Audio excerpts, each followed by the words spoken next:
for us. I'm so grateful for that I know that He loves me and I love Him tonight. He has become more dear to me in the later years of my life, the last several years that I have walked with Him than ever before. And the reason why is because I've gone through a lot of stuff. Have you ever noticed that when you have to go through stuff, you find out how true and how faithful and how wonderful He really is? It amazes me when we go and sing and travel and share our testimonies with people, at the people that come up and they think that God doesn't love them because they've had to go through something they didn't understand. In October of 2014, I was pregnant with our second child. We had a little boy that was 3 years old.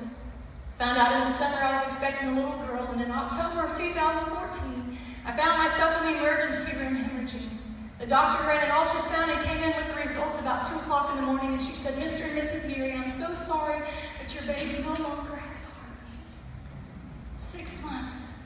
I expected, I carried, I anticipated, I was eager and excited, and there I was being told that it was all gone. I had a decision to make in that moment of my life.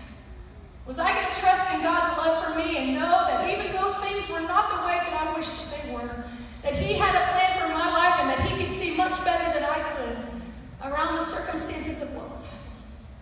Or was I going to do what a lot of people do and turn my back on Him and become bitter and angry and say, "God, you could have spared me from this pain, but you didn't"?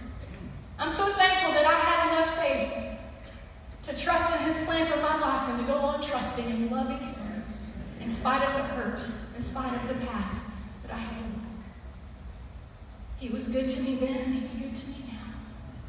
We want to sing a song that's on our new album that Becky and I wrote with a friend of ours because of this very experience.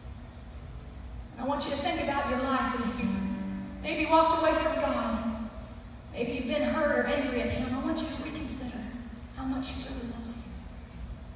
The song is called "I Love You More."